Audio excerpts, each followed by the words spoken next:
Bom, pessoal, dando continuidade com o nosso curso de conversão termoquímica de biomassa, na aula de hoje vamos trabalhar e conversar sobre a utilização de biocombustíveis, né, gerados a partir de conversão termoquímica, seja de biomassa, seja de resíduo sólido urbano, de qualquer resíduo, né, em energia elétrica, né, através de uma microturbina a gás. Então,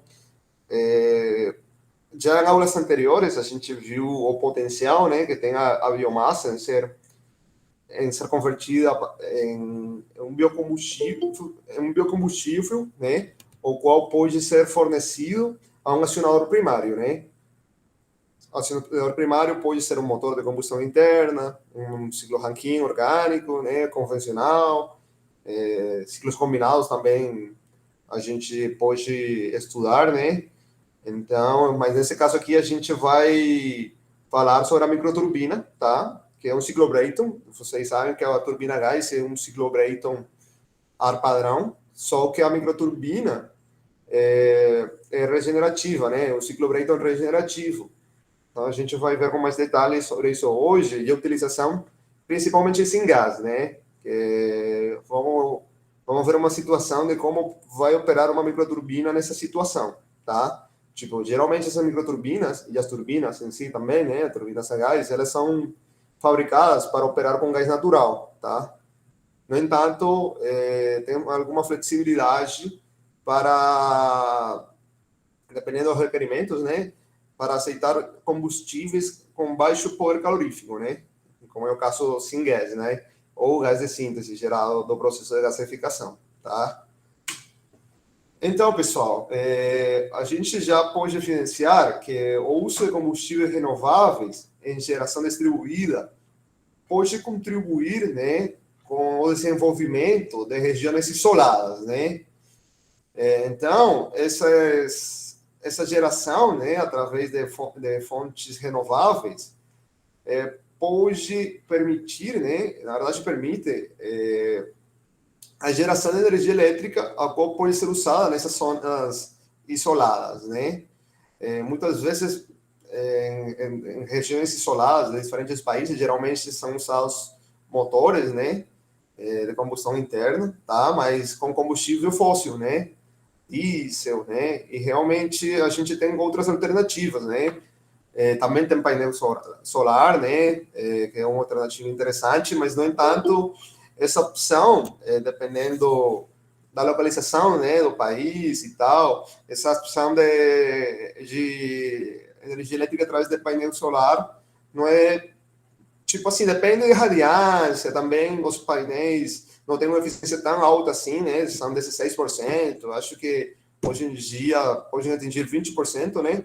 Então, o objetivo sempre dessa geração distribuída, né, é fornecer energia elétrica para regiões isoladas, né. Então, uma dessas tecnologias que a gente pode considerar muito importante, né, pela escala, né, são as microturbinas a gás, né. Essa tecnologia se caracteriza por fornecer energia elétrica e térmica simultaneamente, né. Então, aqui a gente na foto está vendo uma turbina a gás, né. As microturbinas, na verdade, elas são projetadas para faixas de potência entre 10 a 350 kW, né? São de baixas potências, por isso são denominadas microturbinas, né? Então, realmente aqui a gente está vendo algumas das partes, né? Inclusive, essas são as partes do ciclo, né? Vamos falar assim, os equipamentos que compõem o ciclo, né? É o regenerador, o compressor, a câmara de combustão e a turbina, né? Aqui estão saindo os gases de exaustão, né? Aqui é o gerador elétrico e aqui é um rolamento de ar, tá? Então, aí, embora, como eu já falei, que essa microturbina está baseada no ciclo Brayton, ele tem algumas características próprias, né? Essas características fazem que ela seja diferente de uma turbina a gás convencional, né? De grande porte. A gente já sabe que as turbinas a gás podem produzir megawatts, né? Então, essa aqui, tipo assim, comercialmente, vocês podem achar microturbinas, né, por exemplo, da Capstone, né, de 1000 kW. Só que, na verdade, essas são 5 microturbinas, né, em série, 5 C200, né? Então, elas são fabricadas, já vocês viram, nessa faixa, né, desses valores aqui, né? Pode ser que comercialmente existam algumas maiores, mas não muito, né? Talvez 400, até 500, né? Mas, geralmente, a Capstone, né, que é, na verdade, dos primeiros fabricantes e um dos mais representativos, né? Realmente... Boa noite, Maurício. Realmente, a Capstone fornece microturbinas em série, né? A principal é a C200, né? Mas também tem C30, né? Que é para 30 kW. Então, é isso, pessoal. Elas podem, na verdade, elas podem gerar, além de eletricidade, né? De gerar energia elétrica, esses gases de exaustão aqui também podem ser reaproveitados, né? É o que eu te falei, igual uma câmara de combustão, né? Ou alguns gases de exaustão da pirólise, né? Que podem ser fonte de calor, tá? Então, a gente pode definir a microturbina como um gerador de eletricidade estacionário, né? Que tem muita aplicação em geração distribuída, tá? Aqui a gente está vendo, por exemplo, como é uma microturbina, né? E, na verdade, essa microturbina, né? C65, né? Então, é uma microturbina Capstone, que a potência nominal, pessoal, é 65 kW, né? Isso não significa que sempre vai produzir isso, né? Essa microturbina, no ponto de projeto, né? Com certas condições ISO, que a gente vai ver daqui a pouco quais são as condições ISO, e uma quantidade específica de combustível padrão, que nesse caso é gás natural, no ponto de projeto, ela vai produzir 65 kW, tá? Então, não é que sempre vai produzir essa é a potência nominal, tá? No entanto, essa potência nominal, a gente vai ver que as eficiências da microturbina, por exemplo, essa Capstone aqui é 33%, né? Ela se diferencia dos motores, que geralmente tem 25, 30. No entanto, tem motores que são mais eficientes, né? Mas são poucos. Realmente, as microturbinas se caracterizam por ter eficiências maiores, com valores maiores de 30%, tá? E, bom, falando um pouco da história, a gente pode mencionar que o primeiro protótipo, né, comercial de uma microturbina foi desenvolvido pela Capstone, né, que é essa fabricante aqui, tá? Então, isso foi em 1994, foi testado em 1996 e foi lançado em 1998. Então, a gente está vendo que não é um acionador primário tão antigo, né? É novo, relativamente novo, tá? No entanto, tem estudos que já mostram algumas pesquisas nos anos 70, né? Mas já a nível comercial, a gente já estava vendo que elas estavam sendo distribuídas no final do século passado, né? Basicamente, o custo de instalação, a eficiência e as emissões são os critérios mais importantes, né, para projetar uma microturbina, tá? Então, vamos falar um pouco, daqui a pouco a gente vai falar, na verdade, sobre os diferentes tipos de ciclos, né? Como se diferencia o ciclo Brayton ar padrão, né, convencional, com o ciclo Rankine regenerativo, né, também. Então, eu já tinha falado que as microturbinas estão baseadas no ciclo Brayton regenerativo, né? Então, elas basicamente usam um compressor centrífugo e uma turbina de entrada radial, tá? Que ela trabalha a altas velocidades de rotação. A gente pode ter até 30.000, 40.000 RPM numa microturbina, tá? Então, elas podem usar combustíveis líquidos, tá? A gente pode fornecer também diesel, né, em alguns casos, combustíveis gasosos também, né? No entanto, é importante ter e respeitar, né, e ter clareza da qualidade dos gases que vão circular pelo rotor e também que não pode ter gotículas, né, o combustível que está sendo fornecido, porque isso pode estragar a microturbina, né, danificar o equipamento. Então, beleza, a gente vai fornecer dois tipos de combustíveis ou diferentes tipos de combustíveis. Sempre é importante ter a qualidade dos gases, né? A gente vai ver daqui a pouco algumas características sobre isso e também que não tenha gotículas, né? Porque realmente isso vai danificar as pás também, tá? Então, pessoal, aí para relembrar um pouco o ciclo ideal Brayton padrão ar, né? Tem 3 equipamentos fundamentalmente. O compressor, né? Vocês fornecem ar atmosférico. Aqui, esse ar comprimido entra na câmara de combustão e é misturado com combustível, né? Nesse caso, no nosso caso, sem gás, né?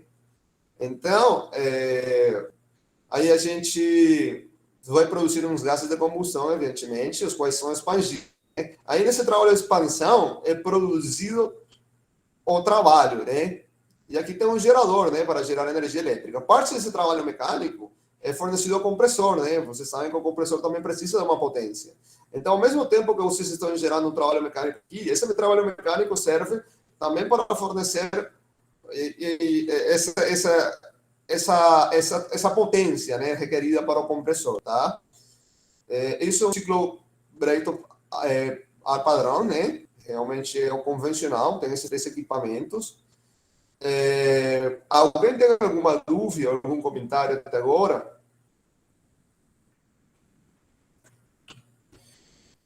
Então, pessoal, já como a gente está vendo que é um ciclo, né? A gente já viu aqui, é um ciclo termodinâmico. Portanto, também é importante a gente analisar o diagrama TS, né? Então, aí, inicialmente, do ponto 1 até o ponto 2, o ar, né, ou o fluido do trabalho, né, geralmente ar, né, pessoal, é comprimido isentropicamente, tá, no compressor, transferindo energia para o fluido, né? Depois da compressão, o fluido recebe energia da câmara de combustão isobaricamente, né? Então, a gente tem aqui um processo isobárico, de 2 a 3, né? Então, já, tipo, aqui, evidentemente, a temperatura vai aumentar, né? Por isso a gente está vendo essa mudança aqui, né? No entanto, se a mesma pressão, aí, nesse ponto 3, esse ponto aqui, tá? A gente já tem uma temperatura maior, né? Que são dos gases de combustão, certo? Já com esse gás, a alta temperatura e pressão, ele é expandido isentropicamente na turbina, né? Então, aqui ocorre uma expansão, tá? A pressão vai diminuir, evidentemente, tá? E então, aí, essa parte de energia, né? Convertida em energia mecânica, né? Já no processo de 4 a 1, aí ocorre um rejeito de energia isobaricamente, tá? Uma rejeição de energia ocorre aqui. Então, esse é o diagrama TS, tá? Basado aquela outra representação esquemática da microturbina, beleza? Agora vamos ver um ciclo simples, né, Brayton, de turbina a gás, melhorado, né, com um regenerador, um trocador de calor, né? A gente basicamente tem o mesmo ciclo, tá? Só que o ar, antes de ingressar na câmara de combustão, ele é pré-aquecido, tá? Ele é pré-aquecido. Isso aqui é uma turbina a gás com regenerador, né? Vocês vão ver que basicamente é a microturbina a grande escala, né? Isso aqui, pessoal, é para melhorar a eficiência, né? A eficiência do processo e tal. Essas são melhoras. Também tem resfriamento, tem vários estágios de regeneradores.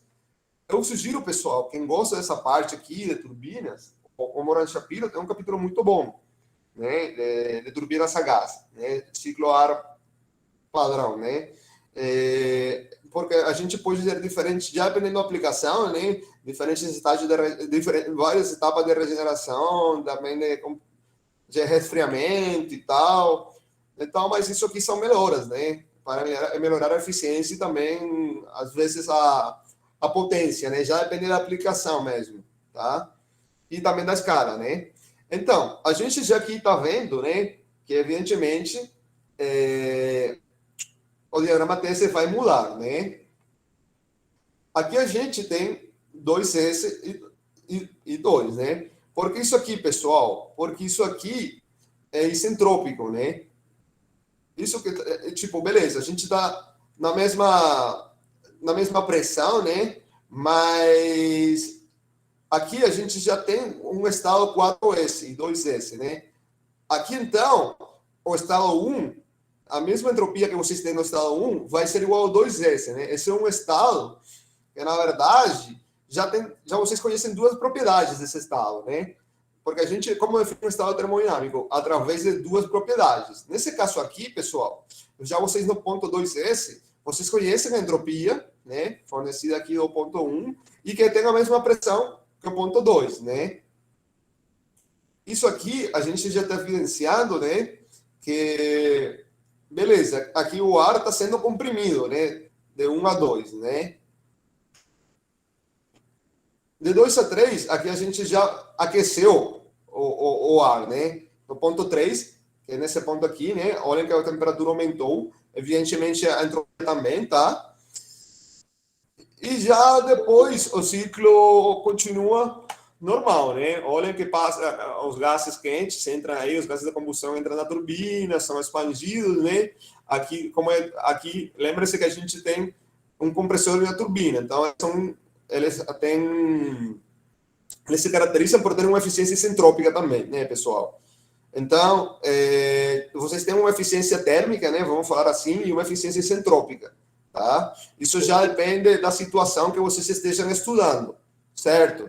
Mas, do mesmo jeito, aqui vocês estão tendo a expansão, né? Olha que a temperatura, evidentemente, vai diminuir. O estado 4S, o estado funciona do mesmo jeito, pessoal. Olha que a gente já conhece a pressão do ponto 5, que é a mesma pressão do ponto 1, né?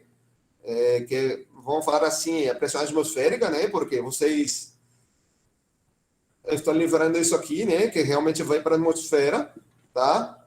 E que é a mesma pressão 6, né? Então, a entropia, né, do estado 4, do 4S, né, vai ser a mesma entropia do estado 4, né? Então, basicamente é isso, pessoal. Esse é um ciclo Brayton regenerativo, tá? Aqui considerando essas mudanças aqui, considerando a eficiência isentrópica do compressor e a eficiência isentrópica da entropia. Pessoal, olha que a gente pode mencionar que quando a gente tem ciclos simples, né, ciclos convencionais Brayton, né, de turbinas a gás, a gente tem eficiências até de 20%, né? Já quando são ciclos regenerativos, né, a potência aumenta, vai até 30% ou mais, né? Então, geralmente não tem dessas turbinas simples, né? Geralmente elas têm estágio de resfriamento, também de regeneração, né? Para evitar os gases de exaustão, né? Que eles estão saindo com uma temperatura muito alta, né? Da turbina, tá? Aqui eu vou então vamos focar um pouquinho, né? Como funciona a microturbina em si, né? Essa é uma representação esquemática da microturbina, tá? Aqui a gente está fornecendo ar, né? Aqui então, pessoal, para o pessoal que entrou, vou repetir, né? Que a gente já tinha mostrado isso aqui. Aqui a gente está fornecendo ar atmosférico. Esse ar aqui está sendo comprimido, tá? E ele aqui vai ser aquecido com os gases de exaustão da turbina, né? Inicialmente, evidentemente, vai ser feito um startup e tal, mas aqui então os gases, o ar comprimido e quente é fornecido aqui na câmara de combustão, né? Que é chamada CMB1, tá? Aqui é fornecido combustível. No nosso caso, é gás de síntese, vamos imaginar, proveniente de gasificação de biomassa ou de borra de petróleo, né? É o exemplo que eu vou mostrar no final. Então, aqui já estão os gases de exaustão, tá? Aqui ocorre a expansão na turbina, tá? Então, parte do trabalho mecânico aqui, né, que é produzido aqui, vai para o compressor, para acionar o compressor, e a outra parte para gerar energia elétrica no gerador, né? Os gases de exaustão passam aqui pelo regenerador, tá? E esses são os gases que são livrados da atmosfera, né? Já vocês viram que esse ciclo está composto por 4 equipamentos, né? Compressor, câmara de combustão, turbina e regenerador, né? Aqui, nesse aqui, uma variável muito importante é a relação de pressão ou de compressão, na verdade, também é chamada, que é a relação de expansão. Aqui a eficiência da câmara de combustão também é importante, né? Aqui, o pessoal, um parâmetro que eu acho que muita pessoa que trabalha com turbinas a gás e microturbinas a gás conhece, é esse ponto aqui, que é um ponto crítico, que é a temperatura de entrada na turbina, TIT, né? Temperature in the turbine, né? Então, já a gente viu, por exemplo, na Capstone fala que não pode superar 950 graus Celsius. Pelo material, né, pessoal? Porque aqui a gente está tendo altas temperaturas. Então, a gente tem que trabalhar com certas condições, né, de combustão para que a gente não ultrapasse essa temperatura, porque senão vai danificar a microturbina, né, devido ao material que ela é fabricada.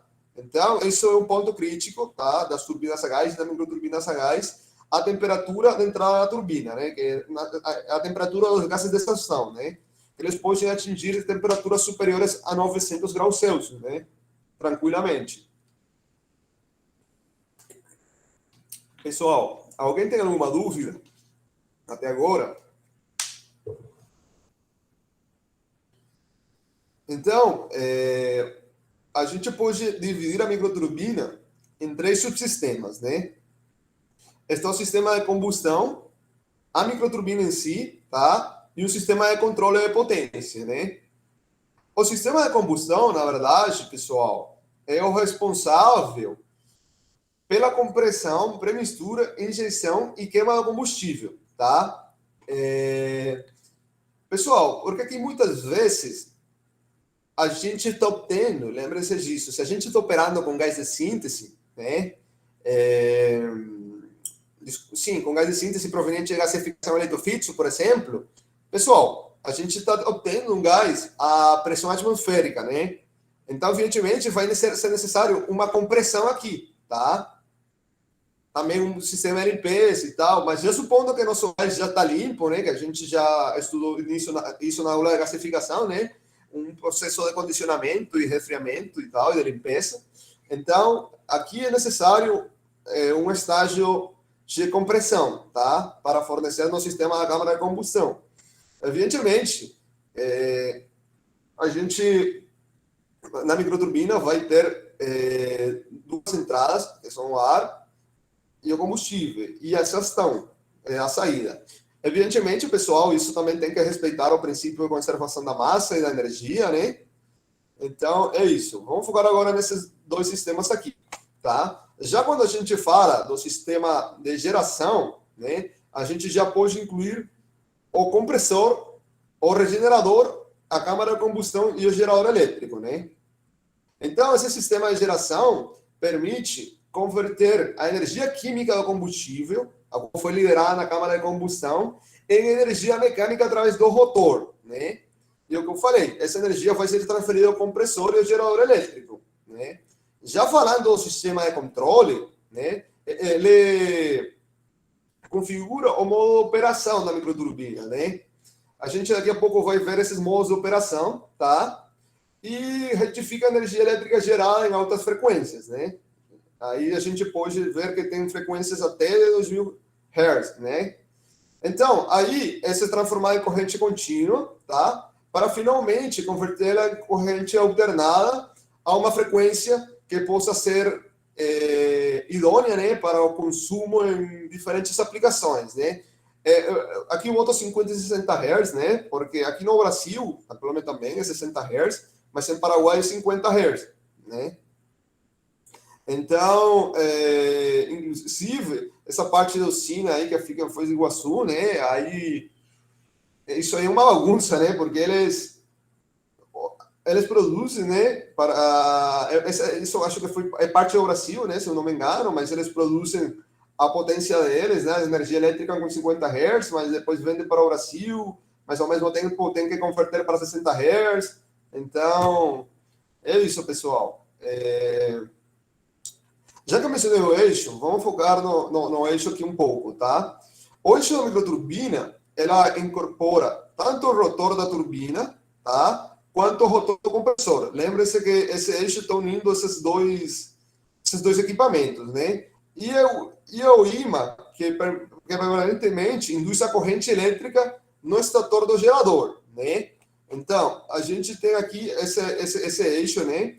Ele está unido a compressor e a turbina, tá? E também vai até o gerador, né? O eixo, geralmente, é suportado por um mancal, evitando o uso de óleos lubrificantes, né?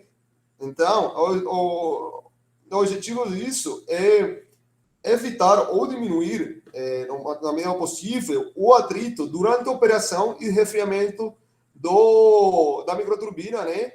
Quando ela está sendo usada com ar, né? Como fluido de trabalho, né? Então, esse aqui é o eixo da microturbina, tá? Então, a configuração estrutural da microturbina, ela pode mudar dependendo do fabricante e da aplicação, mas geralmente elas operam com um arranjo de eixo único, né? Com sistema de regeneração, porque tem alguns de dois eixos, né? Na verdade, eixo dividido, né? As microturbinas a gás, sem mecanismo de regeneração, é igual às turbinas, tem uma eficiência menor, né? De 17%. Já com o regenerador, né? A gente pode atingir eficiências elétricas até 35%, né? Esse caso da Capstone é de 33%, né?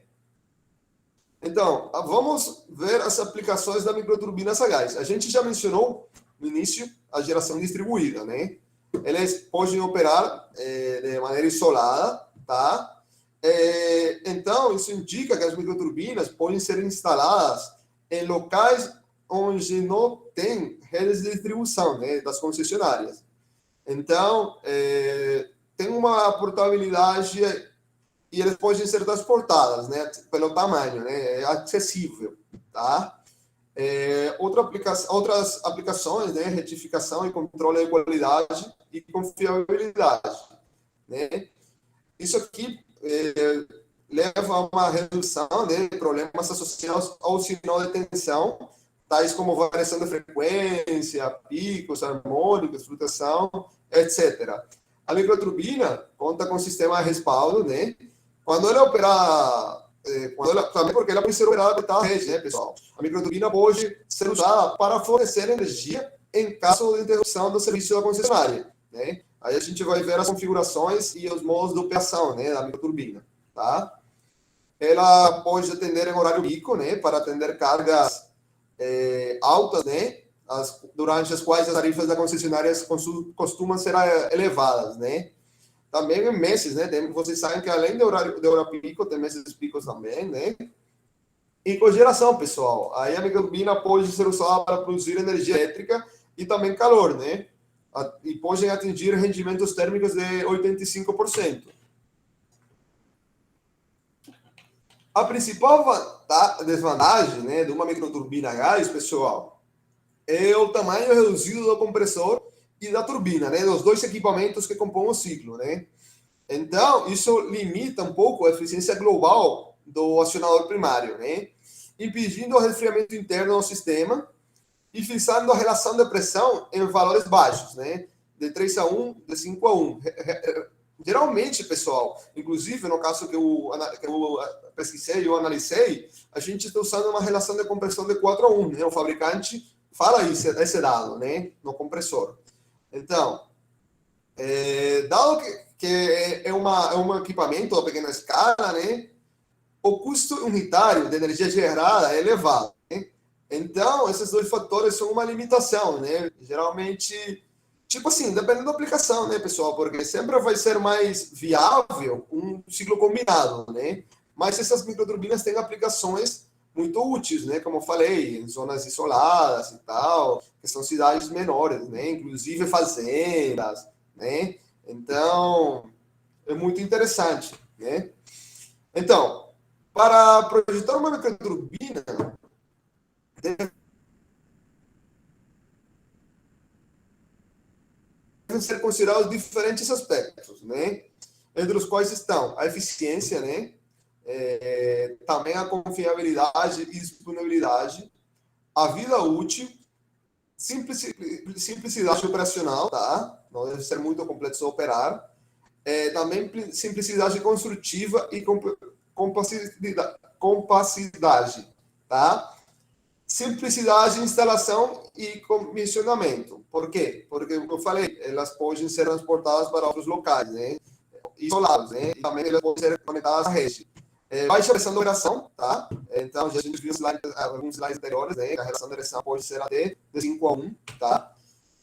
Baixa emissão de ruído poluentes, baixo peso, né? Também pelo transporte, baixa taxa de vibração, baixa taxa de manutenção foco em aplicações comerciais e a velocidade de rotação elevada, né? Olha que a gente pode ter até 120 mil RPM, né? Então, são velocidades aí de rotação bem altas, né? Comparado com uma turbina a gás, né? Também, pessoal, a gente tem que considerar um retificador em inversão de frequência, a ausência de caixa redutora, né? A flexibilidade na escolha de combustível, né? Porque eu falei, beleza, vocês geralmente querem fornecer gás natural, mas tem regiões onde não tem gás natural, né? Então, é bom ter esses possíveis biocombustíveis considerados para que a turbina ela possa operar com biocombustíveis ou combustíveis de baixo PCI, né? Versatilidade para operar em sistema de cogeração, né? Onde possa ser aproveitado o calor, e também conformidade com a regulamentação ambiental vigente, né? O que é isso, pessoal? Respeitar o teor de NOx, DCOX, né? Então, porque evidentemente, pessoal, a microturbina vai gerar poluentes, né? Então, mas já sempre a gente tem que respeitar as leis ambientais, né? Então, essas são algumas das considerações principais para projetar uma microturbina, né? Da mesma maneira que uma turbina a gás convencional, as temperaturas que conseguem suportar as microturbinas é uma limitação, né? Então, a câmara de combustão da microturbina, quando é alimentada também com um combustível diferente, ela deve ser fornecida com uma ração ar combustível elevada, né?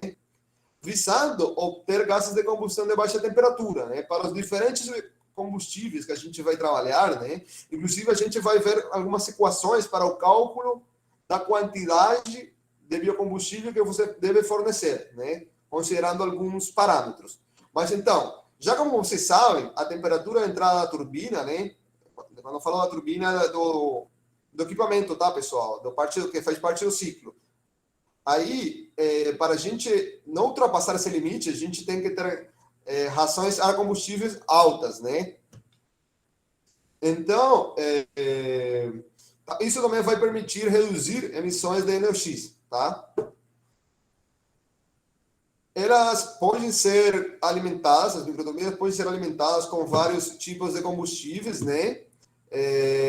Geralmente, quando a gente troca o combustível convencional, não são consideradas muitas mudanças significativas, né, nos componentes do sistema. No entanto, é necessário algumas adaptações, né? O calor residual dos gases de exaustão, inclusive, depois do processo de regeneração, ele pode ser reaproveitado, tá? Em processos de cogeração, como aquecimento de água ou geração de vapor de baixa pressão. Pessoal, já a gente viu que esses gases de exaustão, né, na saída da turbina, eles passam pelo regenerador, mas mesmo assim, depois de aquecer o ar, eles ainda continuam quentes, né? A gente pode ter temperaturas de 300 graus Celsius, de 350 graus Celsius, né? Evidentemente, a gente reduziu uma temperatura de 600 graus Celsius até 300 graus Celsius pelo fato que a gente usou esses gases para aquecer o ar, né? Então, já mesmo depois do regenerador, esse gás de síntese pode ser... Desculpem, esse gás de exaustão pode ser reaproveitado, tá? Em outros processos.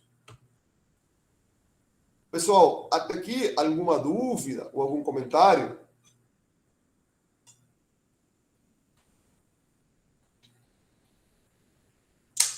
Bom, pessoal, já como a gente já está focando no uso de biocombustíveis, né? Na microturbina a gás, é oportuno mencionar que quando são usados gases ou combustíveis em geral, né, de baixo poder calorífico, pode ocorrer um fenômeno conhecido como surge, né, a famosa linha de surge, né. Isso aqui, pessoal, pode representar um retorno ao fluido de trabalho desde a câmara de combustão em direção ao compressor, devido ao aumento momentâneo da pressão, né. Então, tipo assim, a gente já está fornecendo combustível na câmara, né? Então, esse fluido, ele pode voltar e pode ir na direção do compressor, né? Isso está associado a um aumento momentâneo da pressão. Então, aí, tipo, um aumento momentâneo na pressão da câmara de combustão, né, que é muito rápido. E a redução da vazão máxima de ar, né? Então,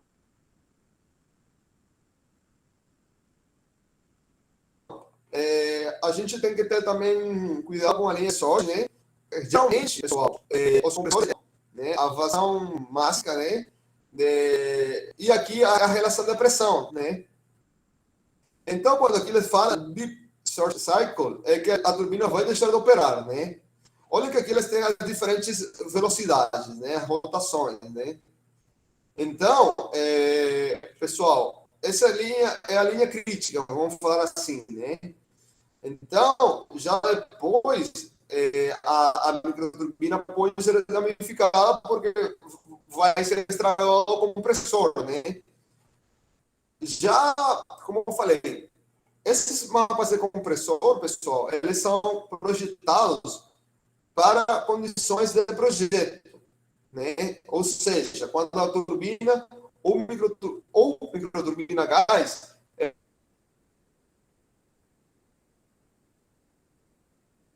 elas foram testadas na fábrica, né? Mas esses mapas aqui, a gente pode projetar esses mapas já quando usa outros biocombustíveis, né? Porque esse é o mapa que a gente pode ver também no mapa convencional da turbina, né?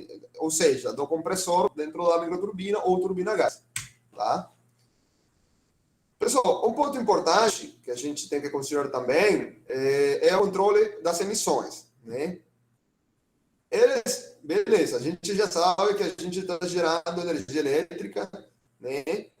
Está gerando energia térmica, mas também está gerando poluentes como NOx, CO,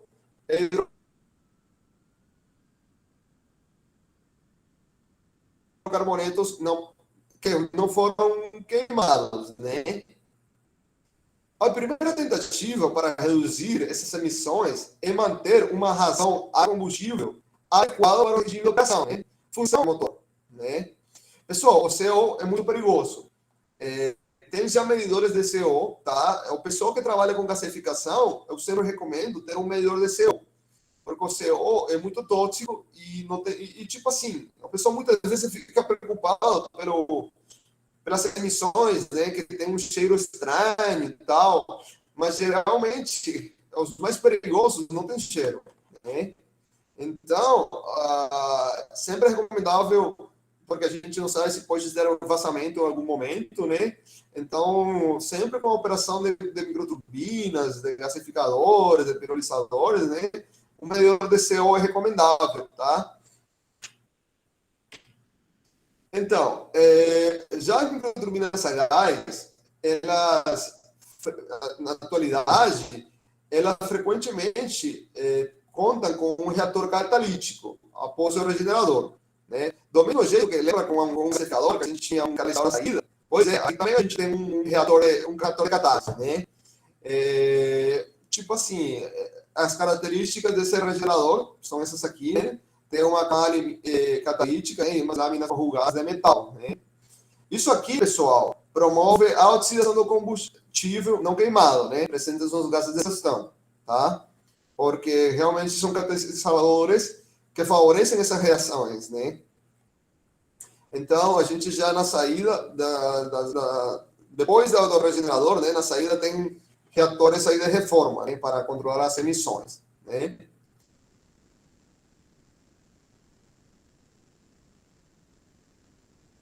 Para o controle das emissões, a gente tem duas opções, né? Injeção de vapor na câmara de combustão.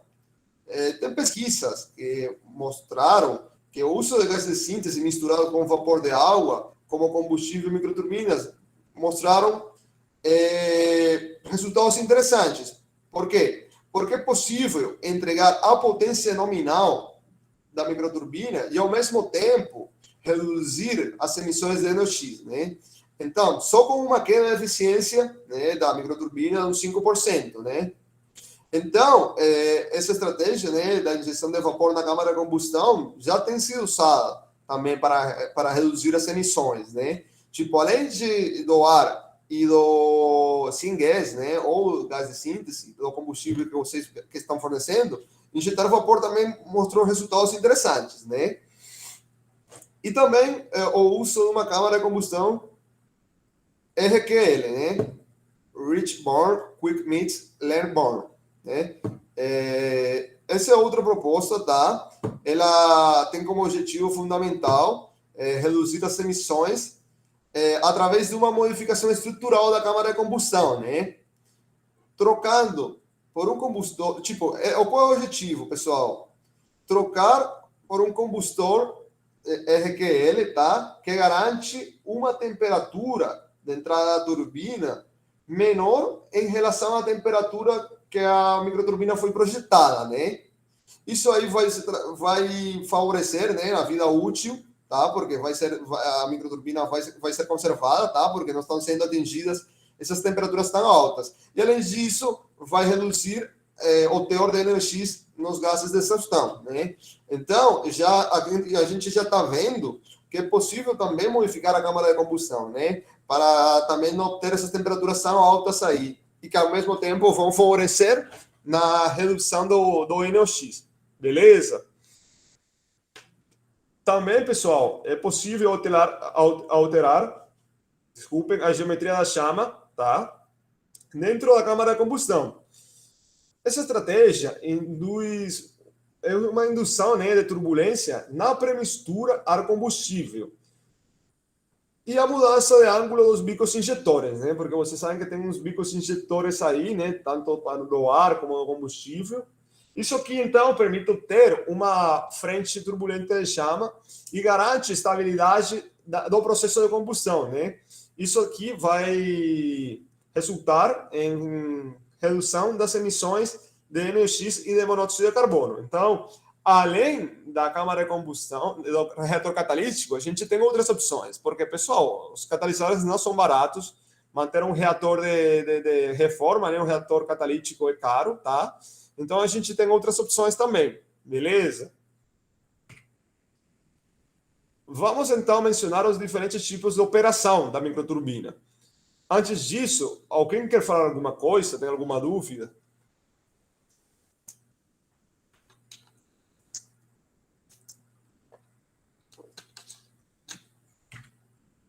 Então, pessoal, vamos conversar sobre a operação isolada, que foi uma das que a gente mais mencionou no início da nossa aula de hoje, tá?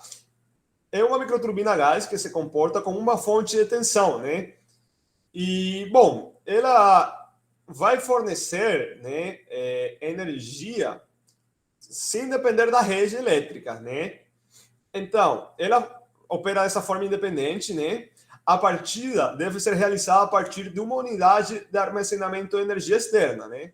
Geralmente as baterias UPS, né? As UPS são muito famosas, né? Até tem para casas e tal. Então sempre tem deve ter uma partida, né? Evidentemente.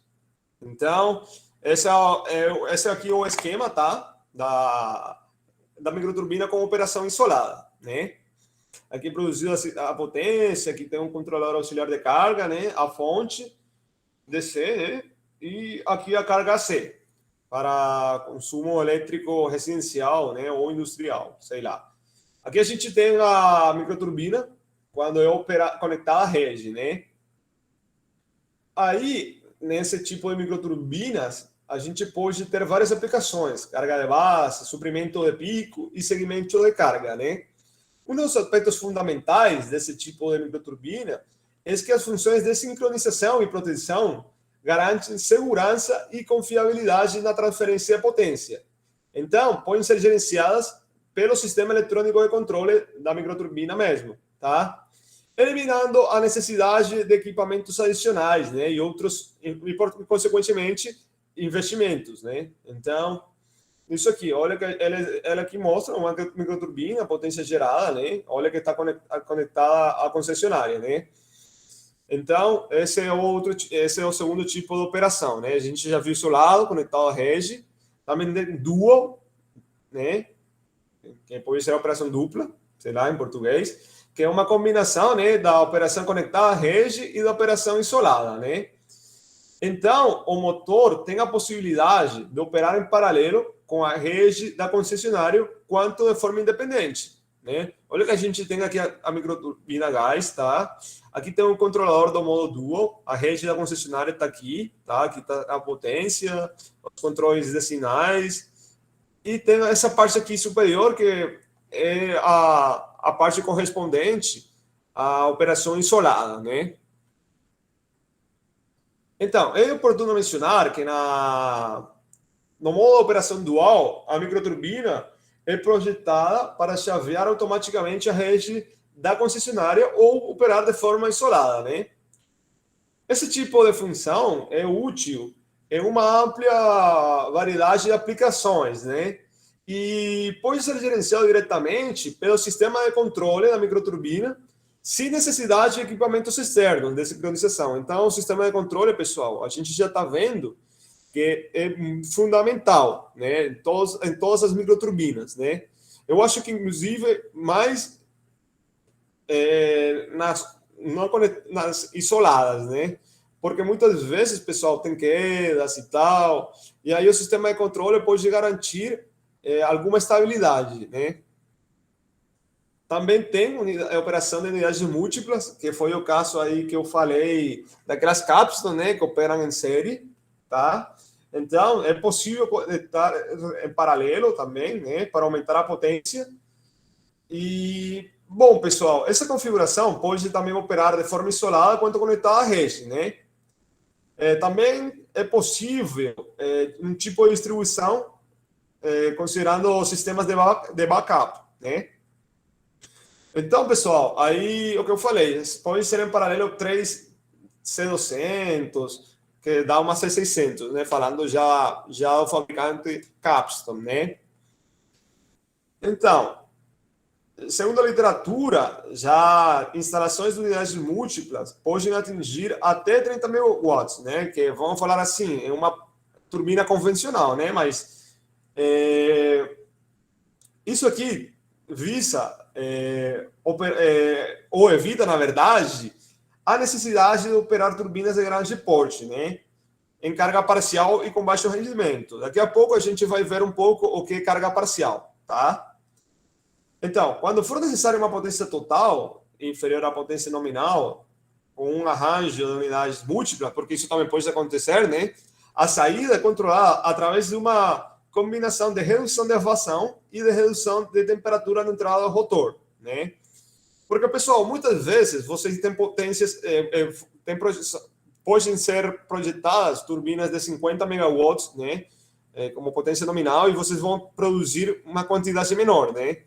Então, nesses casos, porque tem, por exemplo, modelos de 30, 40, 50 megawatts, sei lá, e vocês querem, por exemplo, 35, e vocês podem usar essa operação, né, de unidades múltiplas de microturbinas, né? Evidentemente, vão precisar muitas, né? Porque a gente já viu que são limitadas, né? São pequenas, né? Mas é uma opção também, tá? Já com relação aos investimentos, aí deve ser isso avaliado, né? A viabilidade econômica de você substituir uma microturbina, né? Porque uma turbina que pode trabalhar a carga parcial, que é muito cara, substituindo ela por uma série de microturbinas que podem operar a carga total, né? Mas que são mais microturbinas em si, né? Que são muitos mais equipamentos. Então, isso deve ser avaliado, tá? Então, pessoal, vamos ver um pouco as configurações, né, da microturbina gás, né? Essas configurações, né, podem ser diferentes para atender certas aplicações, né? Antes disso, alguém quer falar alguma coisa?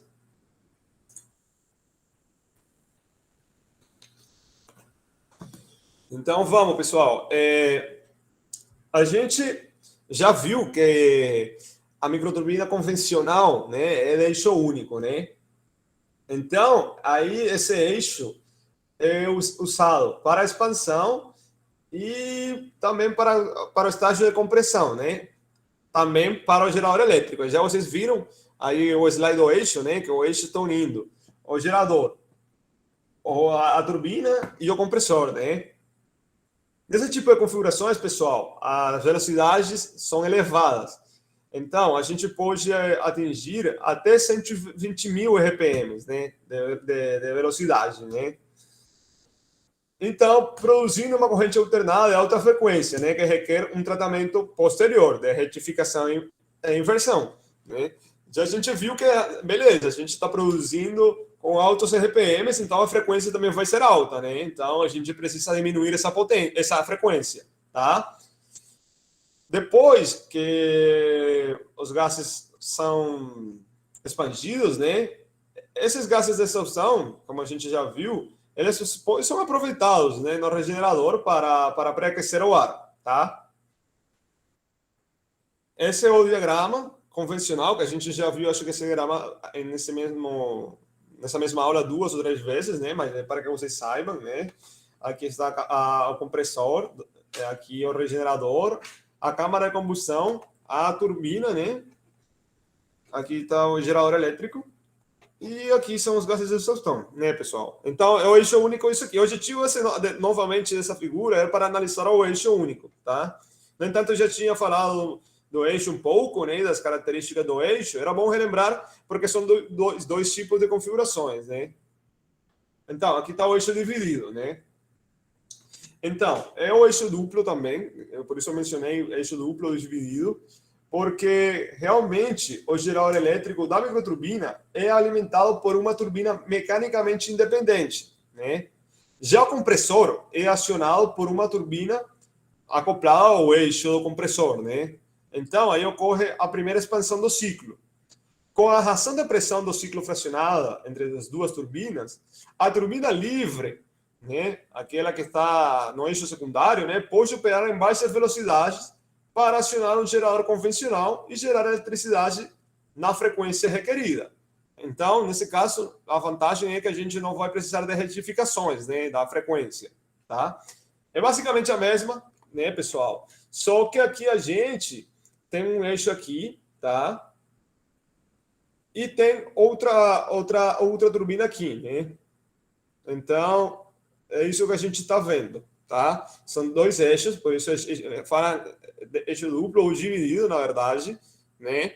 Mas aqui, então, a vantagem é que a gente não precisa essa retificação, né? Aí, para diminuir a frequência, tá? Bom, pessoal, vamos conversar, então, a gente já conhece a microturbina, os diferentes componentes, as configurações, os modos de operação. Então, já acho que já tem um conhecimento suficiente para já analisar as microturbinas já com baixo poder, quando são operadas com gases de baixo poder calorífico ou combustíveis de baixo poder calorífico, né? Importante, pessoal, aumentar a fração de combustível, né? Quando se opera com esse tipo de gases, né? Ou de combustíveis. E a pressão da câmara de combustão também deve ser aumentada para manter a ração de pressão requerida pelo compressor, tá? Vamos explicar mais detalhadamente isso com um exemplo. Então, se a gente tem uma microturbina de 300 kW, quando a gente está trabalhando com combustível convencional, que é gás natural, né? Que tem um PCI alto, a gente pode trabalhar com uma fração de 12 metros cúbicos hora, né? De uma pressão de 380 kPa na câmara de combustão. Já se a gente vai usar a mesma microturbina, mas sendo alimentada com um biogás, né? Então a gente vai precisar, olha, mais de 3 vezes o valor de gás natural, de evação de gás natural, 39,6, né? De combustível, e a pressão aumentou um pouco, né? Para atingir essa mesma potência de 30 kW. Né? Então, a gente tem que operar o compressor desculpem, a câmara de combustão a pressões mais elevadas, né? A maiores pressões, tá?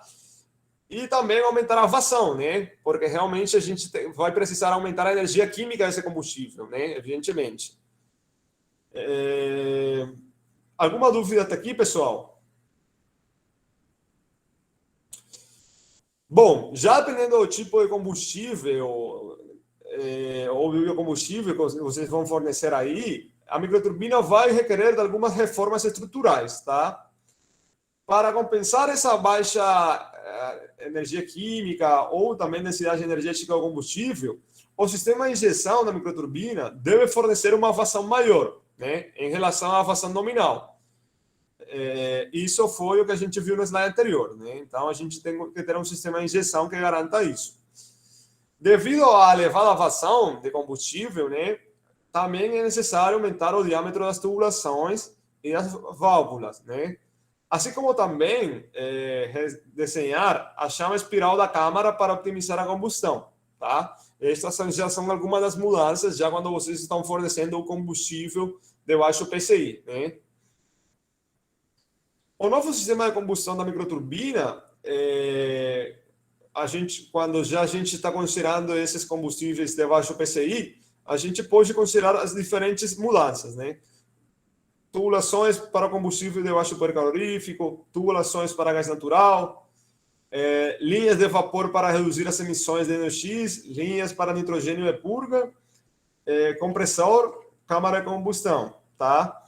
Então, pessoal, já a gente viu que a gente, para operar microturbinas a gás, a gente tem que considerar alguns requerimentos, né? Além de respeitar, por exemplo, a densidade energética, a temperatura na entrada da turbina, também o teor de hidrogênio para evitar deslocamento de chama, a gente também vai requerer de algumas adaptações, né? Aí na microturbina, né? Especialmente na câmara de combustão, tá? Pessoal, esse paper aqui a gente forneceu aí na pasta, né? Quem quiser pode dar uma olhada ali. Realmente esse paper focou mais na parte da microturbina, tá? Da operação da microturbina. Mas antes de eu apresentar alguns resultados, eu acho interessante que vocês saibam como é que a gente faz esse cálculo, né? Porque vocês viram, você falou que tem que aumentar a vazão, né, de combustível comparada com um combustível convencional, né? Mas como que é isso, né? Porque a gente já, o fabricante fala, você tem que fornecer, sei lá, 50 kg/h, por exemplo. Mas, evidentemente, isso é para um gás natural, para um PCI, desculpem, para um gás com baixo PCI, a vazão deve ser maior. Então, eu acho interessante vocês conhecerem também como calcular, tá? Dependendo do tipo de combustível, né? Então, antes de iniciar nesse procedimento, né, a gente tem que mencionar que tem dois tipos de operações, né, da microturbina, tá? Quando ela está operando no ponto de projeto, né? Ou seja, quando a microturbina está operando com a ração de pressão, a vazão máxima para a qual foi projetada, né? Tipo, vocês podem ver um datasheet de uma microturbina e ele tem todos esses dados, a ração de pressão, ou relação de pressão também é conhecida, a vazão de combustível que deve fornecer e tal, a temperatura do gás de exaustão muitas vezes também é fornecido, né? Então, isso é operando no ponto de projeto, né, pessoal? Mas quando você já está mudando o combustível, então a faixa operacional da rotação e da potência vai mudar, né? E, evidentemente, também vai mudar a operação, né, ou o comportamento dos diferentes equipamentos que estão compondo o ciclo, né? Tipo assim, os diferentes equipamentos do ciclo, né? Do ciclo Brayton. Então, essa situação é conhecida como off-design, né? Operação fora do projeto, quando vocês já estão mudando, inclusive, pessoal, vocês usando o gás natural, em uma condição diferente, a condição de projeto, já é off-design, porque vocês estão, por exemplo, usando uma microturbina em uma altitude diferente, uma temperatura diferente das condições, isso é off-design, né? No entanto, seja o mesmo combustível, ela já está operando em diferentes condições, né? E isso também vai afetar o rendimento da microturbina, né? Então, pessoal, aí nas simulações off-design, o que a gente estuda é a compatibilidade entre a vazão máxima, a relação de pressão e a rotação do compressor e da turbina através de curvas características, né? Como as que são representadas aqui, né? Então, pessoal, isso aqui é um mapa convencional, tá? De uma microturbina. Então, aqui a gente está vendo a eficiência do compressor. Então, a gente tem uma relação de pressão aqui, né? Então, É isso, pessoal. São diferentes variáveis. Tem um livro muito bom de turbinas a gás, tá? O Saravana Muto, tá? Quem tiver interesse, depois a gente eu posso botar o nome também, tá? O livro. O Saravana Muto muito bom para turbinas a gás, né? Realmente fornece uma boa explicação, né, dos diferentes componentes das turbinas. Né? No entanto, essa é uma microturbina, né? O livro do professor Electo e do professor Oswaldo, aquele livro de biocombustíveis, também fornece uma boa explicação aí das microturbinas, tá? Então, pessoal, já sabendo que a gente vai operar com um combustível diferente, a gente vai calcular essa quantidade ou vazão máxima, né? Então, para isso, pessoal, a gente tem que considerar duas variáveis: o poder calorífico superior do combustível e o índice de UV. Esse índice de UV aqui, pessoal, é fundamental para o cálculo da vazão de combustível que vai ser fornecido.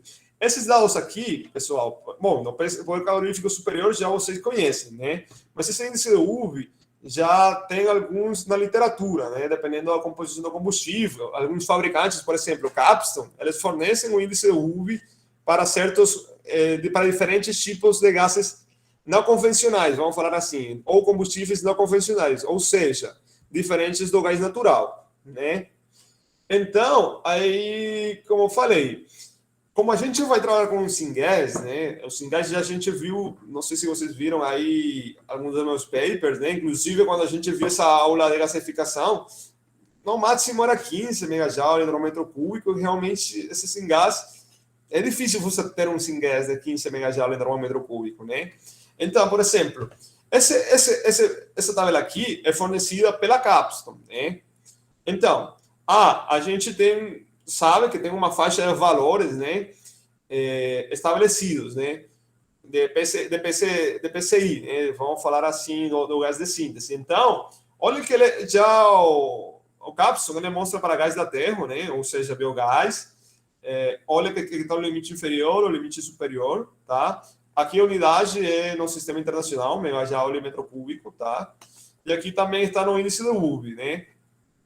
Gás de digestor, gás natural, né? Olha que tem até 47, né? Megajoule no metro cúbico e GLP, né? Também pode trabalhar com GLP.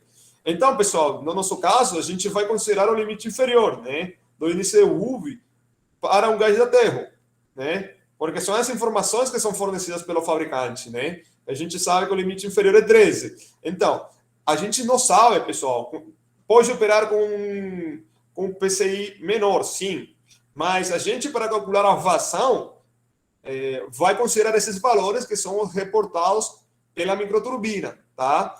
É o que eu falei. Já tem um estudo na literatura de Bassou, acho que é Bassou o sobrenome do cara. Ele mostra que ele consegue operar microturbinas, né, com 8 megajoule normal um metro cúbico. É dos trabalhos mais interessantes. Deixa eu ver aqui, rapidinho. É Bassou, né, eu acho. É Bassou? Agora não lembro. Deixa eu procurar. Eu citei esse artigo.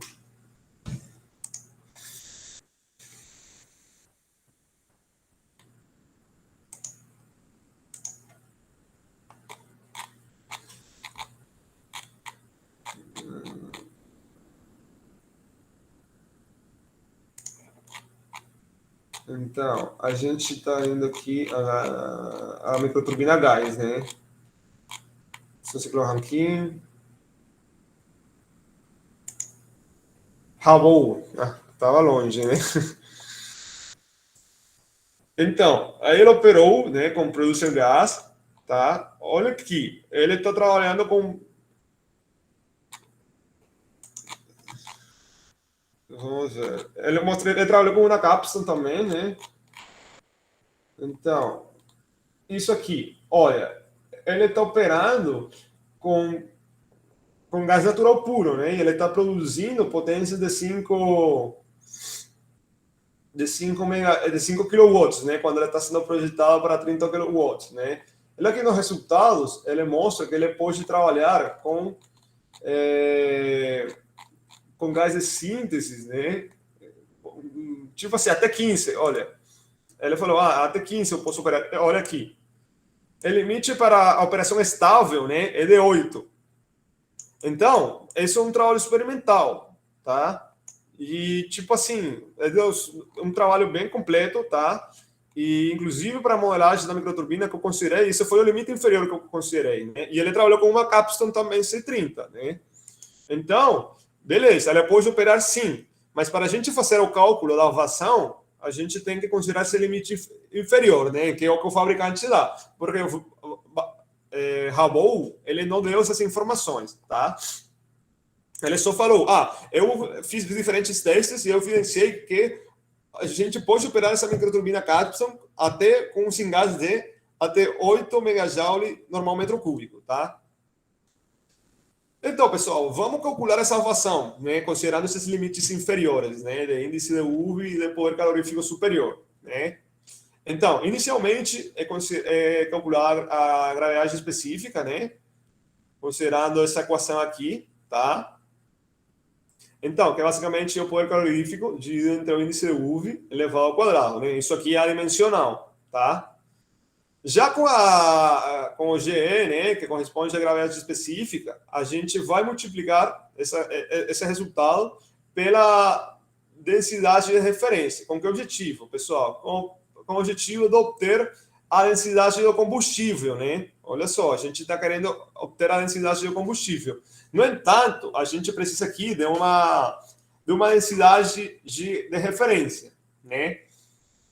Pessoal, para os gases é considerado a equação de gás ideal, né? Vocês já conhecem essa equação, PV igual a nRT, só que aqui já está em termos da densidade, né? Então já foi arranjada, tá? Então, pessoal, aqui vai trabalhar com pressão atmosférica e a condições ISO. Que condições ISO? 15,6 graus Celsius, né? Geralmente, quando vocês veem em microturbinas, foi testada condições ISO. Com essa temperatura, tá?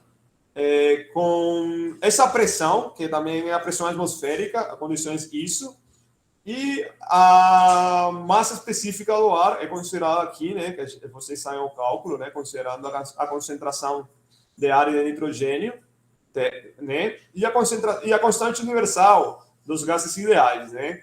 Que é essa aqui, tá? Em massa molar.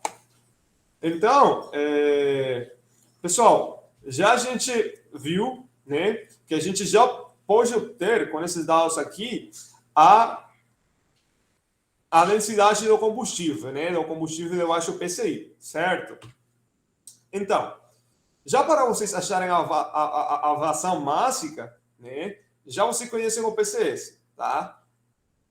E conhecem a densidade. Então, só está faltando esse dado, esse aqui, né, que é a vazão do combustível.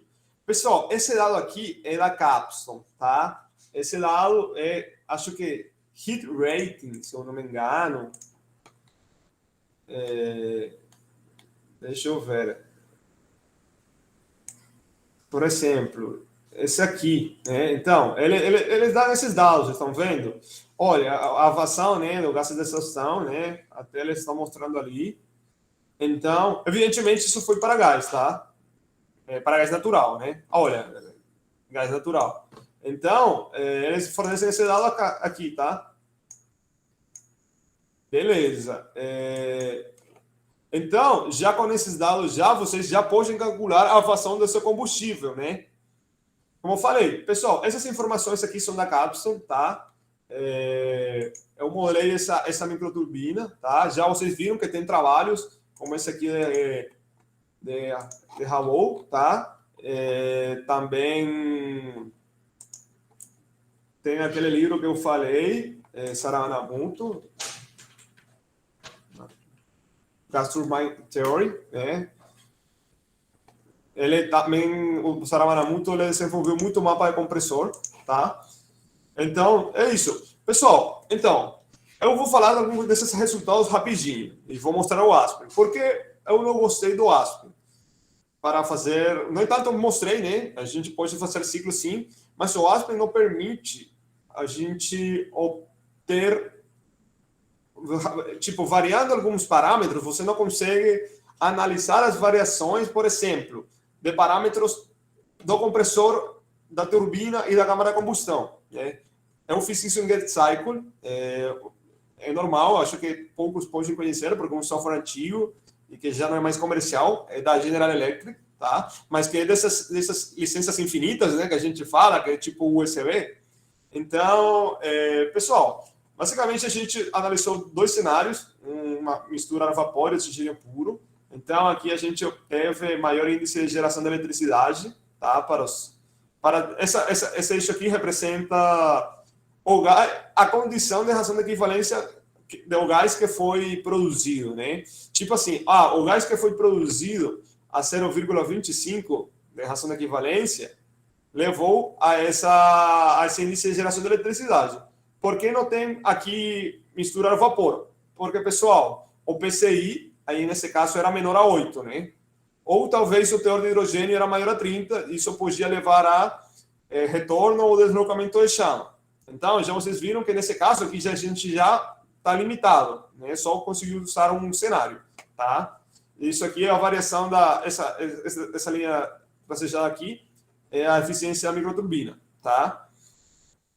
Então, isso que eu falo, pessoal, para diferentes condições, quando eu design, olha, a ração de pressão ou relação de pressão, ela muda também.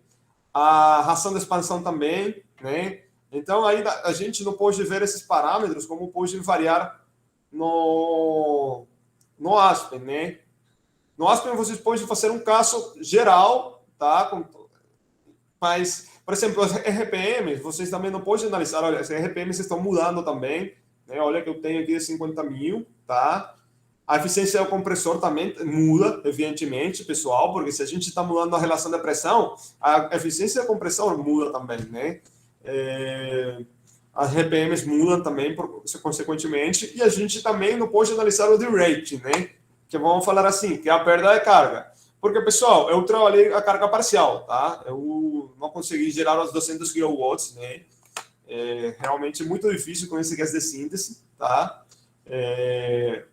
Inclusive, a gente está escrevendo um paper, mas já focando mais em turbinas em ciclo Rankine. Inclusive, sendo ciclo Rankine, pessoal, não é viável, sabe? Fornecer, dependendo da escala, não é viável você gasificar biomassa e produzir energia elétrica, né? É triste, mas é a realidade, né? Muitas vezes, por isso, a gasificação continua sendo... Tipo assim, está sendo focada, como a gente viu naquele vídeo da Shell, com combustíveis fósseis, né? De alto PCI, né? Então, é isso. Pessoal, obrigado aí pelo tempo. Eu vou mostrar rapidinho aqui a simulação do Aspen. Alguém tem alguma dúvida? Ou comentário aí?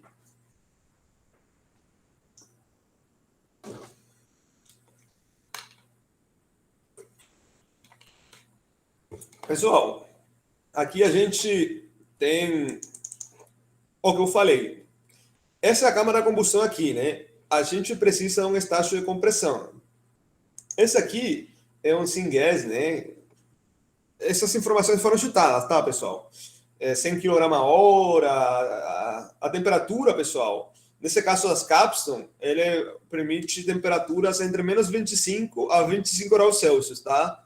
Então, são temperaturas, vamos falar assim, baixas, né? Que ele permite. Então, evidentemente, a gente tem que fornecer a mesma pressão da câmara de combustão, né? Porque a gente não pode fornecer esse syngas a pressão atmosférica, né?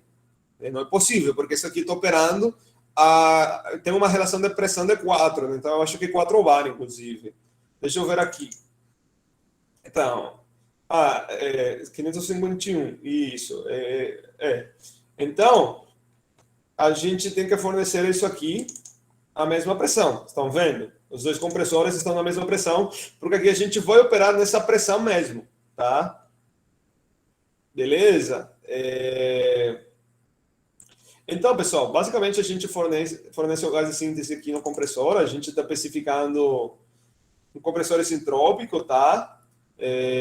Como falei, é um exercício, considerei uma eficiência de 100%, no entanto, não é assim, tá? Eficiência, isso não existe na vida real, era só um exercício para vocês darem uma olhada, que é possível fazer ciclos termodinâmicos também aqui, né? Então, aí a gente fornece o combustível aqui na câmara de combustão. Aqui a gente tem uma corrente de ar atmosférico convencional, tá? Convencional mesmo, certo? Esses valores aqui do fluxo são chutados, tá? Aqui a gente já pode ver, pessoal, olha, aqui já foi feita a compressão, né? Beleza, essa é a temperatura aqui, né? Essas são as temperaturas, né? 257 graus Celsius. Já olhem como, já depois do trocador, ele é aquecido a 550 graus Celsius. Estão vendo? Né? Ele está sendo aquecido até essa temperatura, né? Então, aqui, pessoal, isso aqui é um equipamento que a gente não usou, que é o HeatX, né? Realmente, vocês podem especificar como vocês quiserem. Eu fiz para trabalhar com uma temperatura de gases de exaustão de 350 graus, e olhem que ele está respeitando isso. Então, em função disso, ele faz o cálculo aqui, né? Desse equipamento, tá? Então, aqui estão os gases de combustão, estão saindo aqui. Eles são fornecidos à turbina. Olha aqui. Não, a gente aqui está respeitando a temperatura de entrada, né, da turbina. Mas olhem aqui, a temperatura tão alta na saída da câmara de combustão, 896, né? Aqui ocorre a expansão, tá? Então, aí, aqui na turbina, a gente fez a mesma coisa, que o Silvio tem uns valores aí de 84% de eficiência isentrópica, uma eficiência mecânica 97%, a pressão de descarga um bar, tá? Já porque vai ser uma descarga a pressão atmosférica, vamos falar assim, né? Então, isso foi o que a gente fez. Então, parte desse trabalho é fornecido aqui ao compressor, é um eixo, tá? Que como o Aspen não tem geradores, né? Então a gente realmente isso aqui está mais que tudo associado à eficiência do gerador, né, pessoal? Que é 97, 96%, tá? Então os gases de exaustão vão aqui nesse trocador, tá? E estão saindo a 350 graus Celsius, né? Então tem uma troca de calor aqui. A câmara de combustão então, a gente considerou aqui essa temperatura em 896. No entanto, a gente fixou, pessoal, porque a gente está respeitando o limite, né? Acho que o Aspen, ele permite 951. Desculpem, Aspen não, Capson, né? Ele permite 950, só que a gente fixou esse valor aqui, né? Então, é isso, pessoal. E a gente o que gerou com 100 kg/h esse syngas. Olha quanto a gente gerou. Evidentemente, isso não está proporcional, né? A gente tem que fazer uns cálculos, né? Porque lembre-se que a gente já fez, pessoal, o cálculo, tá? Da vazão. A gente já viu no slide como fazer o cálculo do combustível, né? Então, com base nisso e um balanço de massa, já conhecendo também a exaustão, a gente vai conhecer a quantidade de ar que vai fornecer, né? Porque, olha só, a microturbina, ele aqui está mostrando, por exemplo, essa C200, eu acho, está mostrando quanto vai ser a saída, né? Então, se a gente calcula isso aqui, e a gente já sabe a saída, a gente já faz um balanço de massa e a gente sabe a quantidade de ar que está sendo fornecido, né? Evidentemente, isso mostrou uma potência bem baixa, né? De 32 kW, né? Mas era para que vocês viram esse exemplo, né? Mas então, falando do que a gente analisou aqui, né? Por exemplo, onde está a opção da RPM, né? No compressor. É difícil quantificar isso, né? No entanto, a gente pode ter uma sensibilidade, pessoal. A gente não pode variar igual como a gente fez, lembra no exemplo aí da gasificação, né? Que a gente fez o cálculo, vai calcular a fração de ar, né? Baseado na ração de equivalência. Uma ração de pressão, uma ração de expansão não é linear, no exponencial, já vocês viram o mapa do compressor, entendeu? Então, vocês não podem, vou fazer uma sensibilidade, supondo que a pressão, a razão de pressão vai aumentar de 0,2 em 0,2 e, ao mesmo tempo, a relação de expansão vai aumentar de 0,1 em 0,1. Não, pessoal, porque a gente não tem um critério para fazer isso. Então, por causa disso, a gente ou projeta o mapa, ou pega um mapa adaptado, né? Pega um mapa que já foi adaptado para certas condições. No meu caso, eu não projetei o mapa, porque para vocês projetar um mapa de um compressor precisam de testes experimentais. Então, no artigo, eu mostrei de onde eu basei meu mapa, porque o software mostra, olha, você pode criar o seu mapa aqui, seu mapa do compressor aqui, tá? Mas eu tenho essas opções também, né? Mapas de compressor. Então, vocês avaliam, tá? E podem selecionar um mapa do compressor, tá? Que vai ser diferente porque em condições of design, né? O nome do software, que eu esqueci de falar, é GetCycle, tá? Olha que ele é bem antigo, tá? Esse software já não é mais comercial, não, tá? Esse aqui, eu acho que, inclusive, eu acho que a versão que eu usei, não era essa aqui, era mais, tava melhorzinha, né? Tava mais bonitinha. Deve ser a outra mais antiga, né? Mas, pessoal, tem outras opções agora também para ciclos de potência, já que estamos falando de ciclos de potência. Tem Thermoflex, né? Que é um pacote, né? Software. Esse aqui. Esse aqui é para ciclos de potência e tal. Que eu acho, eu trabalhei aqui com Thermoflex motor, tá? Mas com certeza vocês podem também ver essas opções aí, né? Vamos falar das opções atuais, né? Epsilon também é outra opção, uns alemães aí, tá? Que já estão mais focados em ciclos de potência mesmo, né? Bom, não mostra muita coisa, mas Epsilon, olha, tem coisas de ciclo de potência. Eu conversei, inclusive, com uma pessoa aqui da Epsilon, né? Tipo, a distribuidora aqui, né, do Brasil. Olha aqui, tem um vídeo, né? É que, tipo assim, até acharam vocês coisas aí de... Coisas do... Como que fala? Do GetCycle é difícil, né? Porque é um software bem antigo.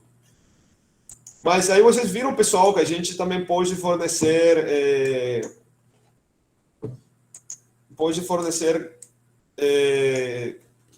gás de síntese, né? Aí também no microturbina, né? Já a gente viu também que pode ser combustíveis líquidos, tá? Também de GLP, biogás. Então, são muitas opções, né? Que a gente pode ter para acionar esses acionadores primários, né? Que são muito úteis, né?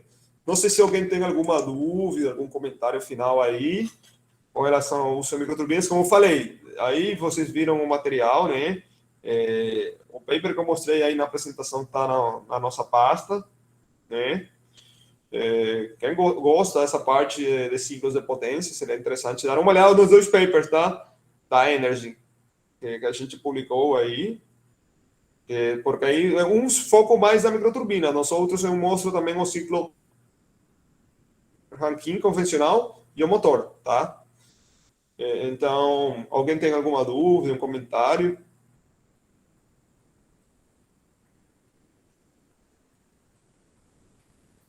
Então tá, pessoal.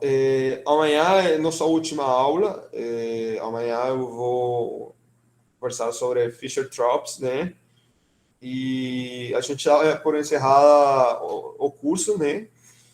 Agradeço hoje a presença de todos. E, bom, qualquer dúvida, qualquer comentário aí, pode chamar, né? No Zap, e-mail. E boa noite aí. Muito obrigado. Tchau, tchau. Obrigado.